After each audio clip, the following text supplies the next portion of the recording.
going to show you the two types of agency owners. Don't bullshit, right? Don't lie to me, but more importantly, don't lie to yourself. Tell me which one of these you think you are. So first of all, agency owner one. This person is unfocused, they're pretty distracted, and they're struggling, right? Maybe you're kind of happy, whatever, but you're struggling in terms of your monthly recurring revenue isn't going up, right? This person, they don't have any structure to their day. They start a task, and then 15 minutes later, like they literally just like, they're doing the task, and they walk out, and then they go flex in the mirror, and they come back and go do the task. They're just completely distracted, and they're not doing much. And then agency owner number two. This person is focused, they're dialed in, they're on point, and they're growing. They have their day structured. They do the hard work, as Hamza would say. They do the hard work, especially when they don't feel like it. So even when they're unmotivated, they're still doing the work. And so that means every single day, they're doing the needle moving actions that they need to do in order to sign more clients and actually build their agency. So person one or person two, which one are you? So tell me right now, like just say that out in your head. Are you more like agency owner one or are you more like agency owner two? Whatever you answer, it doesn't matter. I'm gonna answer for you. You are agency owner one. Okay? If you've been in this space for a while and you're not at 5-10K per month, you're not really in that early stage anymore. You undoubtedly are agency owner number one. You're not doing the right things, because if you were doing the right things, you would be in a different position, and you're not. Okay? So whether your ego wants to flare up, whether you like it or not, you are agency owner number one. Right? And the first step to kind of becoming agency owner number two is admitting that and saying, okay, I'm not as disciplined as I think I am, which is true for basically everyone. Like I know personally I'm way less disciplined than my ego wants me to believe. Just tell yourself and let yourself believe I'm not as disciplined as I am. I could be doing a lot better. So what I'm gonna do in this video is I'm gonna show you in literally autistic level detail exactly how to structure your day as a beginner agency owner, so you can start to become that like type 2 agency owner.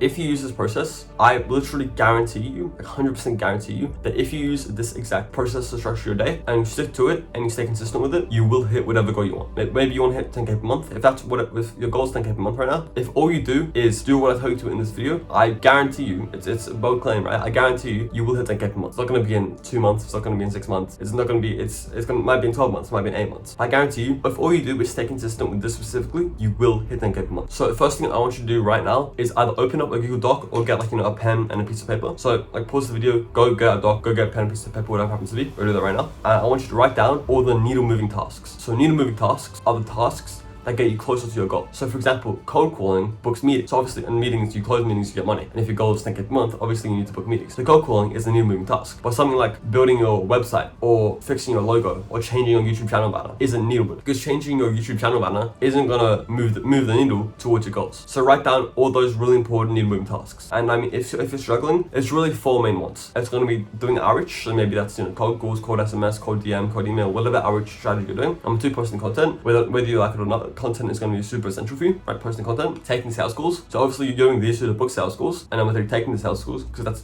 that's the most needle moving thing. If your goal is money, sales calls is how you're gonna make the money, right? So number 3, sales calls, and number 4 is doing/learning service delivery. So either you have clients and you're doing the service delivery or learning service delivery. So it's not as needle moving, because there's no point in being the best service delivery if you don't have any clients, but it is still important. Once you have a client, you need to obviously deliver amazing results from. You need to have a good product. So learning service delivery properly is how you're actually gonna have a good product. So pause the video right now, and maybe it's just those 4, maybe you can think of 1 or 2 other ones. Just think, what are the needle moving tasks? Alright, so if you're watching this right now, I'm gonna assume that you have like the needle moving task clearly defined. Now, I'm actually gonna give you, I have it down right here. I'm gonna give you autistic step-by-step guide to like exactly how I want you to structure your day. So let's get right into it. First thing is waking up. I'm right now assuming that you have nothing. Like you're not going to school, you have a job, you're just doing nothing with your day. So obviously if you're in school, maybe you work 2 days per week or something like that, you need changes to make it like kind of fit you. But it's going to be very simple, so it'll be really easy for you to do that. So first thing, wake up. I want you to wake up 5:45 a.m. and from 5:45 to 6 a.m. you're doing your habits. So if you don't already have a habit tracker, I'll tell you exactly what to put on yours, okay? This is like very simple, basic. All you need to have is meditate. So like meditate, like maybe you can literally do like 10 breaths of meditation if you're a complete beginner.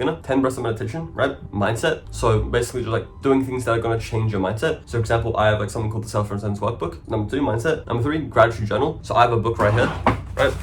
Gratitude journal. And like if you just like open it, it's got like a bunch of shit that I'm grateful for, right? So I do that every day. Like literally just, it's so easy. Write down 5 things that you're grateful for. That's it. That's number 3. Number 4 is weigh self. So I literally, like there's a scale literally right there in my room. I weigh myself and I track it. Number 5 is track your bank account. So how much money, like open up your phone, how much money is in your bank account, track that. And last thing is get sunlight. So as soon as you wake up, you want to be getting sunlight in your eyes and touching your body, so you can kind of reset your circadian rhythm so that it's easier to wake up at that time, and it's healthy to wake up at the time that you're waking up, which is 5:45. Okay? So you're doing all of that in the first 15 minutes of waking up. And then the next thing, which is arguably the most important part of your day, is going to be your eat the frog task. So eat the frog is kind of like a principle where, let's say you're at dinner, right? It's a 3-course dinner. You have an entree, you have a main, you have a dessert. At some point in this dinner, you have to eat like a disgusting little frog. Where in the dinner would you eat the frog? Would you eat it before everything? Would you eat it after? Would you eat it like after the main course or after the entree? Where would you eat the frog?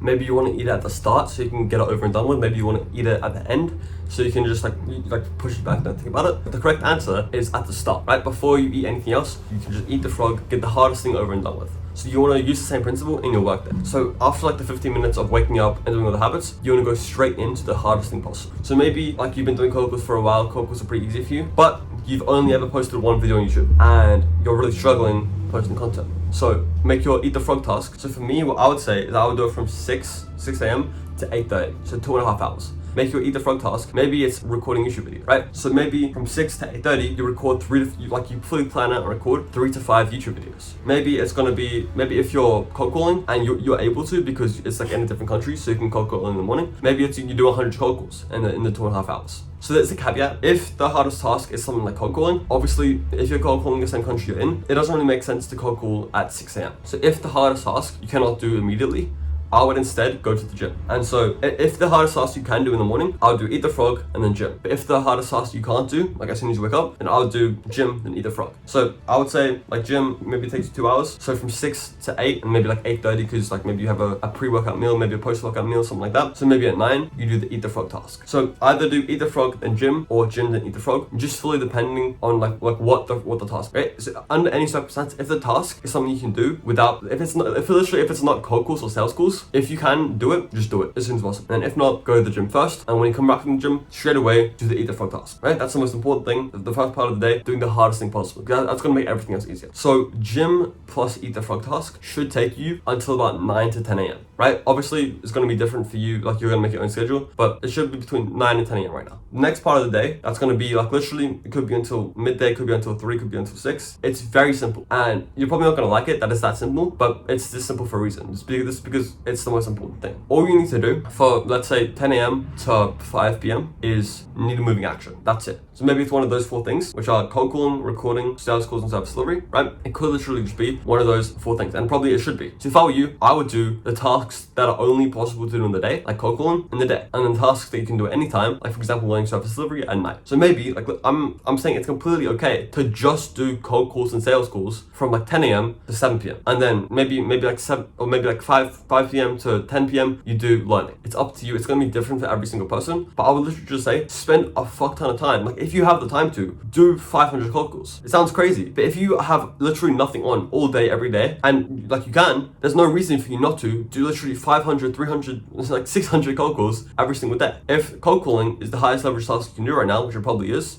then the way you're gonna like move the needle the most is by doing the high leverage task the most, right? So figure out the needle moving high leverage task and just spam it. Just do it so much. So literally it's that simple. For maybe, so you do the eat the frog task, you go to the gym, and then from maybe 10 a.m. to like 5 p.m. you're just doing cold calls. Or you're doing cold calls and you're doing sales calls, obviously, because maybe you book sales calls the same day, right? And then from 5 p.m. to maybe 7:30, 8, 9 p.m. you're doing the learning service delivery, where you're kind of learning more about your product. Because obviously, if you don't have a client, the most important thing is getting a client. But obviously, when you do have a client, you want to deliver good services for them as well. And then when it gets to maybe 7, 8, 9 p.m., it's really important that you have a task that basically concludes the end of day. So for me, it's the mindset thing. So I do like the mindset thing, it's in my habit tracker. I do it in the morning and in the night, okay? And so it's very important, obviously I'm doing it in the morning, but then at the night, when I'm doing it at night, it basically is the marker of the conclusion of like the work day, yeah? Like I'm using, for example, if I was an agency owner, right? Maybe I wake up and then I do the eat the frog gym until maybe 10 to 4. I bang out like 350 or 400 cold calls. And maybe like 4 till 8, I do learn service delivery, and maybe like in between them scattered around I have 3 or 4 sales calls, and then at 8 I'll do the mindset, the self-transcendence workbook, and then at 8 I'll do the mindset again, so the self-transcendence workbook, I'll do that, and then after that no more like deep work tasks, and then after that I can do the shallow work, which is like the non-needle moving tasks, so things like building a website, like replying to DMs, whatever it is that you want to do that isn't really needle moving, you can do it then after you've concluded the workday. So it's a very, very simple routine. I'll just recap it really quickly. Wake up 5:45 a.m. 5:45 5 to 6 a.m. you're doing the habits on the habit tracker, whatever they are for you, and then you eat the frog and go to the gym. And what the order that is between eat the frog and gym is just depending on if you can do the eat the frog task at 6 a.m. in the morning. So if you can't, then go to the gym first, and if you can, do the frog first. And then from maybe 10, 9, whenever you get back from the gym, to literally like 4 p.m, just do the main needle moving task, which is probably going to be outreach. And then maybe from 4 to 8, you want to do learning. So specifically, if you're an agency owner, you want to be learning about your service delivery, but maybe also you want to be learning about persuasion, you want to be learning about psychology, about systems, about other like really important first principles. And then once like your work day has concluded, you do one action that makes it very obvious that your work day is concluded. So for me, that's reading Self-Transcendence Web. And then after that, I'm doing the shallow tasks like changing logos and fixing channel banners and like responding to DMs, all the less important stuff I'm doing after. And then with this routine, if I were you, if you can, do it Monday to Saturday. And then for Sunday, I would still work. I'll still do the eat the frog and the gym in the morning. But then after that, I would have the rest of the day unplanned. Because obviously you want to be like hyper productive, but if you don't want to burn out long term. So I think it's always a good idea to have at least like a part of Sunday off. And this obviously is a schedule you want to stick to, but I think it's also amazing maybe 1 or 2 days a week for you to not do this, and for you to maybe, instead of like doing the work task, you go out and you go with a friend group. Like for example, for me on April 5th, so in about like a week or 2 from now, there's an event from, I don't know the guy's name, but whoever does the Diary of a CEO, I'm going to his event in Sydney, and that's on a Friday. So that would obviously fuck up my work tasks, but it's important and I think it's a good thing because I'm gonna be social and I'm gonna learn a lot there. Okay, it's gonna be like a good experience for me to have. Okay, so like I said at the start of this video, if you like literally just like turn off your brain and just follow this routine, you will get to whatever goal is you want to do. Because all it takes for you to get to that goal is for you to do the needle moving action. So this whole day is optimized around doing the most needle moving action possible to get you to your goal as soon as you can. Okay? So do all the YouTube stuff, like, comment, subscribe, and I hope this has helped you a lot. And I'll see you in the next one. Okay? Bye bye.